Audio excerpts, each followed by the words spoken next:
Dear students, मैं आपको आज जो है उत्तल दर्पण का उपयोग बताऊंगा। उत्तल दर्पण का उपयोग क्या होता है, उत्तल दर्पण के सामने जब कोई वस्तु रखी जाती है तो उसका प्रतिबिंब कैसे बनता है, और इसके साथ साथ दर्पण में फोकस, वक्रता, त्रिज्या के बीच में क्या संबंध होता है, इसको भी आपको हम दिखाएंगे। तो आप इस वीडियो को ध्यानपूर्वक देखिए। सबसे पहले हम आपको बताने जा रहे हैं उत्तल दर्पण के उपयोग। देखिए, उत्तल दर्पण का उपयोग आप तमाम बार करते हैं, लेकिन समझ नहीं पाते हैं कि यह दर्पण कौन सा है और कैसे उपयोग हो रहा है। केवल उपयोग आप करते रहते हैं। जैसे कि आप अपने आम जिंदगी में देखते होंगे, जो चालक होता है, ड्राइवर होते हैं गाड़ी चलाने वाले, उनकी सीट के पास एक दर्पण लगा होता है। उस दर्पण से जो पीछे का दृश्य है वह दिखाई पड़ता है। ऐसा जरूर देखे होंगे कि चालक जो होता है गाड़ी का, चालक के सीट के पास एक दर्पण लगा होता है। उस दर्पण से हम पीछे की वस्तुओं को देखते हैं, पीछे का दृश्य दिखाई पड़ता है। तो उस दर्पण को क्या कहते हैं, वही दर्पण होता है क्या, उत्तल दर्पण होता है। और दूसरा जो बहुत इंपॉर्टेंट उपयोग है, आप शहरों में देखते होंगे, सोडियम लैंप। सोडियम लैंप में किसका उपयोग होता है, उत्तल दर्पण का उपयोग होता है। तो ये जो है आप याद रखिएगा कि उत्तल दर्पण का उपयोग कहाँ होता है। अब इसका जो है उत्तल दर्पण के सामने जब कोई वस्तु रखी जाती है तो उसका किरण आरेख कैसे बनता है, इसको आपको हम बताने जा रहे हैं। इस तरीके से आप ध्यानपूर्वक देखिए।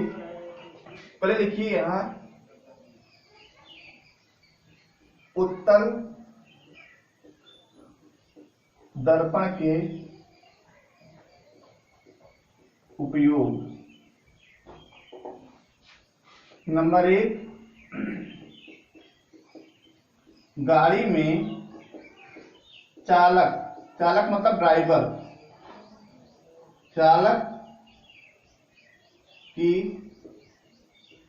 सीट के बगल लगा दर्पण पीछे के दृश्य को देखने के लिए, पीछे के दृश्य को देखने के लिए चालक सीट के बगल में दर्पण लगा होता है। वो कौन सा दर्पण होता है, उत्तल दर्पण होता है। नंबर 2, सोडियम लैंपों में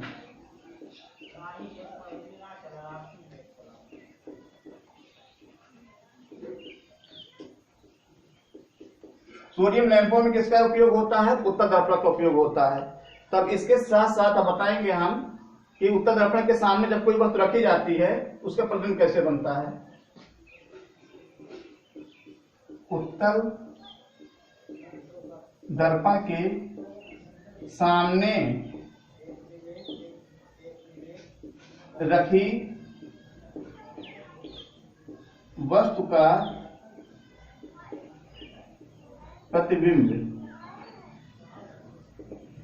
तो ये किरण आरेख खींच के हम बताएंगे आपको। सबसे पहले आप क्या करेंगे, उत्तल दर्पण बनाएंगे ऐसे। इसमें कलई कहाँ होता है, अंदर की तरफ होता है, दबे हुए तल पर। ऐसे बढ़िया बना लेंगे। फिर आप ऐसे लाइन खींचेंगे। ये लाइन क्या कहलाती है, मुख्य अक्ष। तो यहाँ क्या है, यहाँ आपका है ध्रुव P है। तो यहाँ कोई वस्तु रख लीजिए ऐसे, क्योंकि बिना वस्तु जो वस्तु रखेंगे उसी का प्रतिबिंब बनेगा। ये वस्तु हो गया। इस वस्तु से दो किरणें लेंगे। एक किरण देखिए मुख्य अक्ष के समांतर जा रही है, इसको और लंबा बड़ा बना लीजिए ऐसे। ये देखिए यहाँ गई। तो ए भी वस्तु हो गया। ए भी वस्तु से एक किरण ऐसा लिए जो मुख्य अक्ष के क्या गया, समांतर गया। और इधर देखिए परावर्तक तल है, परावर्तक तल से टकरा कर किया वो वापस ये लौट गया। जब वापस लौट गया, इसको ऐसे बनाएंगे। ये हो गया यफ। तो हमको ये यफ जो है, ये किरण जो लौटी है कहां से आती हुई प्रतीत होती है, यफ से आती हुई प्रतीत होती है। और दूसरी किरण क्या होगी, ऐसे जाएगी प्रवर्तक तल से टकराएगी, लंबवत टकराएगी, टकरा कर पुनः वापस क्या होगी, ऐसे लौट जाएगी।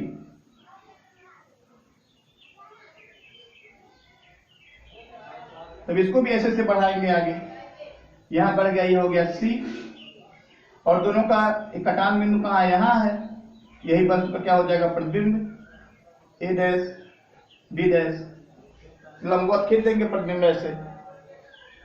तो हमने देखा कि जो वस्तु बना था उसी वस्तु की तरह ये भी उल्टा नहीं बना है, सीधा ही बना है, लेकिन ये बड़ा है तो ये छोटा है।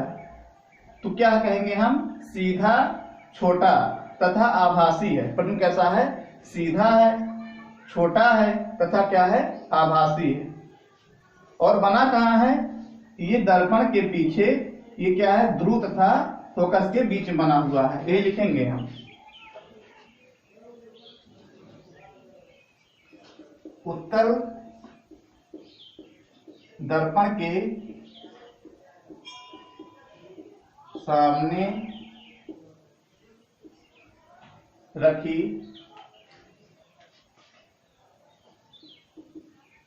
वस्तु का प्रतिबिंब कैसे बना, आभासी, सीधा, वस्तु से छोटा, और कहां बना, दर्पण के पीछे। ये क्या है, ध्रुव तथा फोकस के बीच में, फोकस के बीच में बनता है। तो उत्तल दर्पण का उपयोग बता दिए, उत्तल दर्पण के सामने रखी वस्तु का प्रतिबिंब किस प्रकार बनता है ये भी बता दिए। अब हम आपको आगे बताएंगे वास्तविक प्रतिबिंब क्या होता है, आभासी प्रतिबिंब को, क्योंकि बार बार आ रहा है आभासी और इसके पहले आया था वास्तविक। तो वास्तविक प्रतिबिंब क्या होता है, आभासी प्रतिबिंब क्या होता है, इसके बारे में हम आपको बताने जा रहे हैं।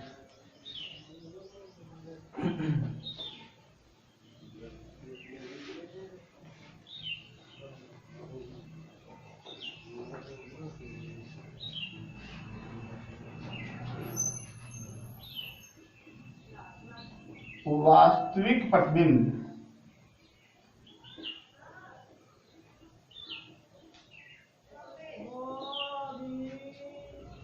और क्या है, आभासी प्रतिबिंब।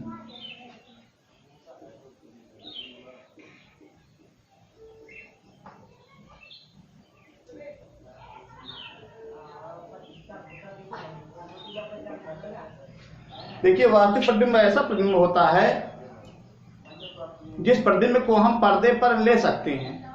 ऐसा प्रतिबिंब जिसे हम पर्दे पर ले सकते हैं उसे कहते हैं वास्तविक प्रतिबिंब। और आभासी मतलब उल्टा होता है, ऐसा प्रतिबिंब जिसे हम पर्दे पर नहीं ले सकते हैं उन्हें क्या कहते हैं, आभासी प्रतिबिंब कहते हैं।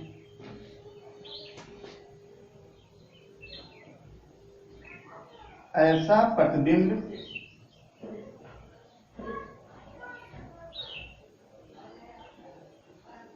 जिसे हम पर्दे पर ले सकते हैं, वास्तविक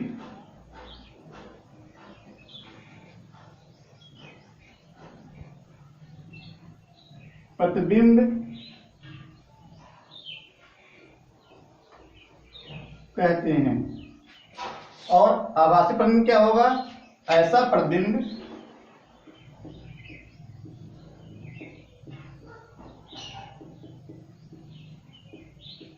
जिसे हम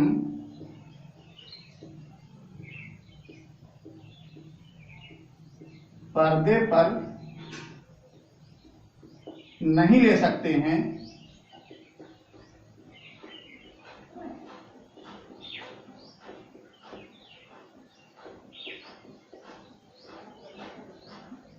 आभासी प्रतिबिंब कहते हैं।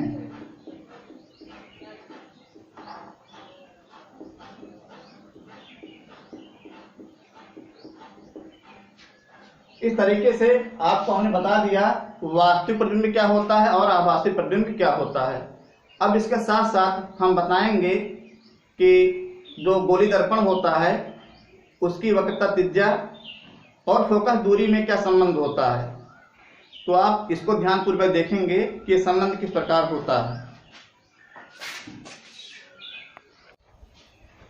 देखिए, अब आपका डियर स्टूडेंट्स अगला टॉपिक है गोली दर्पण की फोकस दूरी वक्रता त्रिज्या में क्या संबंध होता है।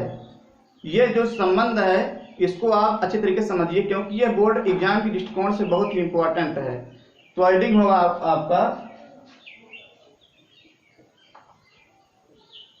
गोली दर्पण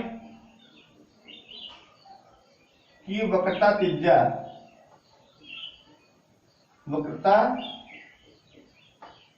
त्रिज्या आर व फोकस दूरी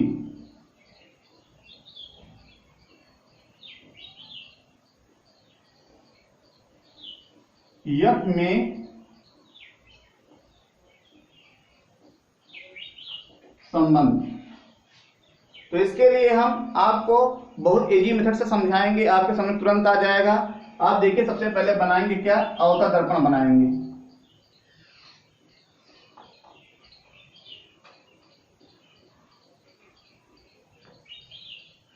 अवतल दर्पण बनाने के बाद एक मुख्य अक्ष खींचेंगे। ये हो गया P आपका, यहां F हो गया, यहां हो गया C। और आपको ये पता होना चाहिए कि ये है ध्रुव और ये फोकस की दूरी क्या कहलाती है, फोकस दूरी कहलाती है। यही आपको फोकस दूरी क्या होगी, यही F हो गया यही। और ये केंद्र है और यहां से यहां तक की दूरी क्या कहलाती है, ये कहलाती है आपकी वक्रता त्रिज्या, मतलब कैपिटल आर। तो एक कोई रे आया ऐसे और ये जो है परावर्तक तल से टकरा गया, टकरा करके वापस लौटेगा और किससे होके जाएगा, ये होके जाएगा फोकस से।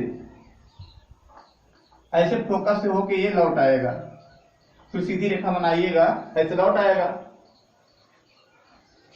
और दूसरा जो है इसको इससे हम क्या करेंगे, फिर ऐसे मिला देंगे ऐसे।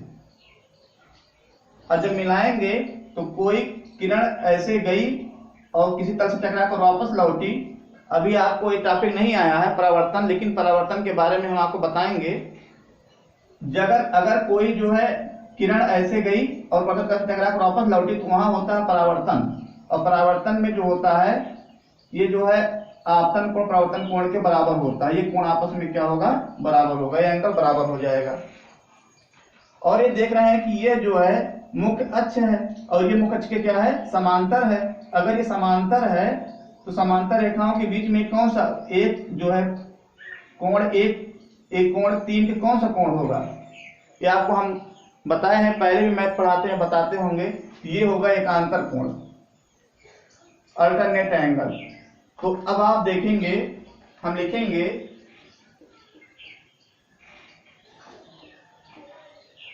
कोण 1 बराबर कोण 2। ये कौन सा कोण है, परावर्तन के नियम से, परावर्तन के नियम से। अच्छा, इसके बारे में जो हम बताए हैं ऐसे लिख लीजिएगा। ये परावर्तन के नियम से कोण 1 बराबर कोण 2, क्योंकि आपतन कोण बराबर क्या होता है, परावर्तन कोण होता है। और इसको इक्वेशन नंबर 1 बना लीजिए। फिर आप क्या पा रहे हैं, कोण 1 बराबर कोण 3। ये कौन सा कोण है आपका, एकांतर कोण है।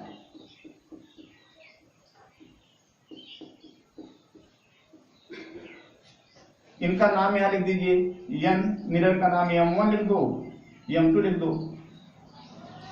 कोण 1 बराबर कोण 3, ये कौन सा कोण हो गया, ये एकांतर कोण हो गया। समीकरण नंबर 2 बना लीजिए।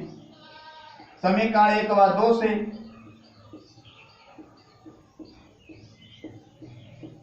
आप क्या मिल रहा है, आपको एक पक्ष बराबर है तो कोण 2 बराबर किसके हो जाएगा, कोण 3 के। कोण 2 और कोण 3 किस त्रिभुज में है, लिख देंगे त्रिभुज NCF में, NCF में। कोण 2 बराबर कोण 3। अगर किसी त्रिभुज में 2 कोण बराबर होते हैं तो उनकी जो सम्मुख भुजाएं होती हैं वो भी आपस में क्या होती हैं, बराबर होती हैं। तो कोण 2 के सामने कौन सी भुजा है, CF, और कोण 3 के सामने कौन सा भुजा है, NF। ये भी आपस में बराबर हो जाएगा, समीकरण नंबर 3 बना लेंगे।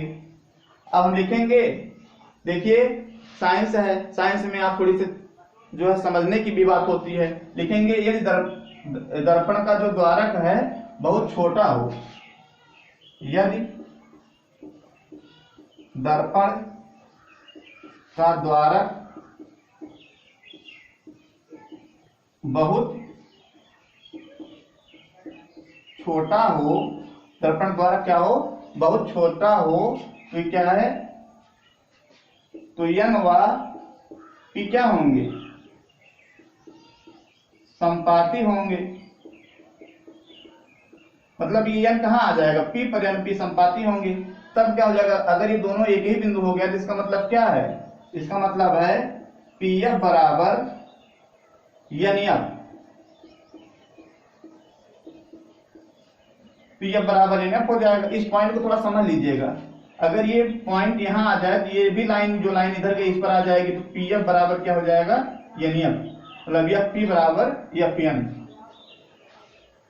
P हो गया PF बराबर NF। तो आप देखिए समीकरण 3 व 4 से, 3 व 4 से आपको क्या मिल रहा है, एक पक्ष बराबर है, तो जाएगा CF बराबर किसके, PF के, CF बराबर PF, समीकरण नंबर 5। अब यहां आप लिख लीजिए PC बराबर, देखिए P और C, PC देख ही रहे हैं आप, PC बराबर PC में कितना भाग मिलके बना है, 2 भाग, कौन कौन, CF और प्लस FP। और PC का मान क्या हम बताए हैं, देखिए PC का मान ध्यान दीजिए आप, PC का मतलब R होता है, क्या होता है, R बराबर, और CF और PF के बराबर है, तो CF किसके बराबर है, CF बराबर है PF के। तो यहाँ क्या लिख देंगे, PF, एक क्वेश्चन नंबर 5 से, प्लस PF, इसको PF या P को PF लिख सकते हैं, R बराबर 2PF, और PF का मान क्या है, देखिए PF का मान स्मॉल F है, R बराबर 2F, ये देंगे या 2F बराबर R, यह बराबर क्या हो जाएगा, R/2। इस फार्मूले को आप अच्छी तरीके से याद कर लीजिएगा। इसका मतलब यह हो गया, गोली दर्पण की फोकस दूरी वक्रता त्रिज्या की क्या होती है, आधी होती है। तो इस जो है सूत्र को आप याद कर लीजिएगा और बार बार अभ्यास करिएगा, जिससे कि आपको अच्छी तरीके से आ जाए। ये स्टूडेंट्स, अगर यह मेरा पढ़ाने का मेथड आपको अच्छा लगा हो तो आप मेरे चैनल को सब्सक्राइब करिए, लाइक करिए और अपने दोस्तों को भी शेयर करिए, जिससे कि उनका भी अधिक फायदा हो। हम कक्षा 10 का हिंदी मीडियम का यह साइंस भौतिक विज्ञान का पाठ डेली पढ़ाते रहेंगे। अगर आप डेली देखते रहेंगे तो निश्चित रूप से आपका ज्ञान बढ़ेगा और आप आने वाले बोर्ड एग्जाम में अच्छे नंबर से पास होंगे। Thank you watching this video.